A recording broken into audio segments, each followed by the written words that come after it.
ತುಂಬ ಜನ ಗೊತ್ತಿರಲ್ಲ. ಆದರೆ ಎಲ್ಲೋ ಒಂದು ಚಪಾತಿ ತಿಂದಾಗ ಅನ್ಕಂಫರ್ಟಬಲ್ ಫೀಲ್ ಆಗುತ್ತಲ್ಲ, ಒಂಥರ ಬ್ಲೋಟಿಂಗು, ಏನೋ ಅಷ್ಟು ಬಾಡಿಗೆ ಸೆಟ್ ಆಗಲ್ಲ ಅಂತ. ಅದು ಎಷ್ಟೋ ಸರಿ ಗ್ಲೂಟನ್ ಅಲರ್ಜಿ ಇದ್ದಾಗ ಆಗುವಂಥದ್ದು. ಗ್ಲೂಟನ್ ಫ್ರೀ ರೋಟಿ ಅಂಥವ್ರಿಗೆ ಯಾವುದು? Let's check it out. Amaranthus ದಂಟಿನ ಸೊಪ್ಪು, ಇದನ್ನು ರಾಜ್ಗಿರ ಅಂತಲೂ ಕರೀತಾರೆ. ಫಿಟ್ನೆಸ್ ಲವರ್ಸ್ಗೆ ಇದು ಬಹಳ ಫೇವ್ರೆಟ್ ಗ್ರೇನ್, ಯಾಕಂದರೆ ಅದರಲ್ಲಿರುವಂಥ ಹೈ ಪ್ರೋಟೀನ್ ಕಂಟೆಂಟ್ ಇರ್ಬೋದು, ಕ್ಯಾಲ್ಶಿಯಂ ಫಾರ್ ಬೋನ್ ಹೆಲ್ತ್. ನಾವು ಇದನ್ನು ಹಾಲಿಗೆ ಕಂಪೇರ್ ಮಾಡಿದ್ರೆ ಅದಕ್ಕಿಂತನೂ ಜಾಸ್ತಿ ಕ್ಯಾಲ್ಶಿಯಂ ಕಂಟೆಂಟ್ ರಾಜ್ಗಿರಾಲಿದೆ. ಎನಿಮಿಕ್ ಇರೋರಿಗೆ ಇದು ಭಾಳ ಹೆಲ್ಪ್ ಮಾಡುತ್ತೆ. ನ್ಯಾಚುರಲಾಗಿ ಅಯನ್ ಅಬ್ಸಾರ್ಪ್ಷನ್ನ ಇನ್ಕ್ರೀಸ್ ಮಾಡುತ್ತೆ. ಮತ್ತು ಹಾರ್ಟ್ ಆ್ಯಂಡ್ ಹಾರ್ಮೋನ್ ಹೆಲ್ತ್ಗೂ ಇದು ಬಹಳ ಇಂಪಾರ್ಟೆಂಟ್. ಇದರಲ್ಲಿರೋ ಮೆಗ್ನೀಷಿಯಮ್, ಸ್ಕ್ವಾಲಿನ್ ಮೆನೋಪಾಸ್ ವುಮೆನ್ಗಿರ್ಬೋದು, PCOS ಇರೋರಿಗಿರ್ಬೋದು ಬಹಳ ಹೆಲ್ಪ್ ಮಾಡುತ್ತೆ.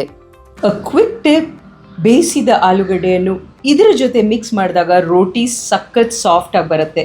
ನಿಮ್ಮ ಸರ್ಕಲಲ್ಲಿ ಗ್ಲೂಟನ್ ಅಲರ್ಜಿ ಇರೋರಿಗೆ ಈ ವಿಡಿಯೋ ಶೇರ್ ಮಾಡಿ. ಎಷ್ಟೋ ಸರಿ ಈಗಷ್ಟೇ ಊಟ ಮಾಡಿರ್ತೀವಿ, ಇನ್ನು ಸ್ವಲ್ಪ ಹೊತ್ತಲ್ಲಿ ತಿರುಗಾ ಹೊಟ್ಟೆ ಹಸಿವು. ತುಂಬ ಸರಿ ಇದು ಕ್ರೇವಿಂಗ್ಸಿಂದ ಆಗತ್ತೆ. ಒಂದು ರೋಟಿ ಇದೆ, ಕ್ರೇವಿಂಗ್ಸ್ನ ತುಂಬ ಚೆನ್ನಾಗಿ ಕಂಟ್ರೋಲ್ ಮಾಡುತ್ತೆ. ಯಾವುದದು? Let's check it out. Barley ನಮ್ಮ ಕ್ರೇವಿಂಗ್ಸ್ನ ಕಂಟ್ರೋಲ್ ಮಾಡೋಕ್ಕೆ ಸಹಾಯ ಮಾಡುತ್ತೆ. ಅದರಲ್ಲಿ ಒಂದು ಸ್ಪೆಷಲ್ ಸಾಲ್ಯುಬಲ್ ಫೈಬರ್ ಇದೆ. ಸೊ ಅದನ್ನು ತಿಂದಾಗ ನಮಗೆ ಹೊಟ್ಟೆ ಹಸಿವು ಫೀಲಿಂಗ್ ಬರಲ್ಲ. ಜೊತೆಗೆ ಇದು ಇನ್ ಟರ್ನ್ ನಮ್ಮ ವೆಯ್ಟ್ ಲಾಸಿಗೆ ಸಪೋರ್ಟ್ ಮಾಡುತ್ತೆ. ಬಾರ್ಲಿ ಬಾಡಿ ಹೀಟ್ನ ರಿಡ್ಯೂಸ್ ಮಾಡುತ್ತೆ. ನ್ಯಾಚುರಲಿ ಕೂಲಿಂಗ್ ಇರೋದಕ್ಕೆ ಸಮ್ಮರ್ ಟೈಮ್ ಮತ್ತು ಎಸಿಡಿಟಿ ಅವ್ರಿಗೆ ಬಹಳ ಹೆಲ್ಪ್ ಆಗುತ್ತೆ.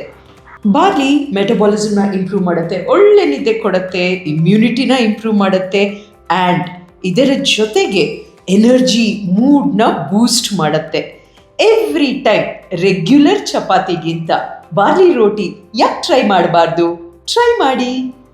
ಥೈರಾಯ್ಡ್ ಇಶ್ಯೂಸ್ ಇದ್ದಾಗ ನಾವು ಏನೇ ಮಾಡಿದ್ರೂ ಎಲ್ಲೋ ಒಂದು ಸುಸ್ತು, ವೆಯ್ಟ್ ಲಾಸ್ ಮಾಡ್ಕೊಳ್ಳೋಕ್ಕೆ ಸಿಕ್ಕಾಪಡೆ ಕಷ್ಟ, ಮೆಟಬಾಲಿಸಮೇ ಸ್ಲೋ ಆಗಿರತ್ತಲ್ವಾ.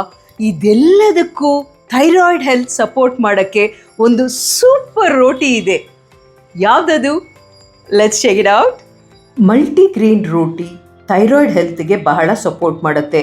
ಲೋ ಮೂಡ್ ಇರುವಾಗ ಅಥವಾ ನಾವು ಏನೂ ಮಾಡ್ದಂಗೆ ವೆಯ್ಟ್ ಜಾಸ್ತಿ ಆಗ್ತಾ ಇದೆ ಅಂದರೆ ಇದು ಥೈರಾಯ್ಡ್ ಸಮಸ್ಯೆ ಆಗಿರ್ಬೋದು. ಸೊ ಸೈನ್ಸ್ ಬ್ಯಾಕ್ ಸೊಲ್ಯೂಷನ್ ಏನಂದರೆ, ನಮ್ಮ ದೇಹದಲ್ಲಿ ಜಿಂಕ್ ಅಥವಾ ಸೆಲಿನಿಯಂ ಕಡಿಮೆ ಆದಾಗ ಥೈರಾಯ್ಡ್ ತೊಂದರೆ ಆಗ್ಬೋದು. ಆ್ಯಂಡ್ ಆ್ಯಂಟಿ ಇನ್ಫ್ಲಮೇಟ್ರಿ ಡಯೆಟ್ನ ನಾವು ಫಾಲೋ ಮಾಡಿದಾಗ ತುಂಬ ಹೆಲ್ಪ್ ಆಗುತ್ತೆ. ಈ ಮಲ್ಟಿಗ್ರೇನ್ ಡಯಟಲ್ಲಿ ನಾವು ಈಕ್ವಲ್ ಪ್ರಮಾಣ ಓಟ್ಸ್, ರಾಗಿ, ಜೋಳ, ಬಾಜ್ರಾ ಹಾಕಿ ರೋಟಿ ಮಾಡಿದಾಗ ತುಂಬ ಹೆಲ್ಪ್ ಆಗುತ್ತೆ. ಒಂದು ಕ್ವಿಕ್ ಟಿಪ್: ಇದಕ್ಕೆ ನಾವು ಫ್ಲ್ಯಾಕ್ಸ್ ಸೀಡ್, ಅಗಸೆ ಬೀಜ ಆ್ಯಂಡ್ ಅದರ ಜೊತೆಗೆ ಓಂ ಕಾಲ್ ಈ ಪೌಡರ್ಗೆ ನಾವು ಹಾಕಿ ರೋಟಿ ಮಾಡಿದಾಗ ನಮ್ಮ ಥೈರಾಯ್ಡ್ಗೂ ತುಂಬ ಸಪೋರ್ಟ್ ಮಾಡುತ್ತೆ.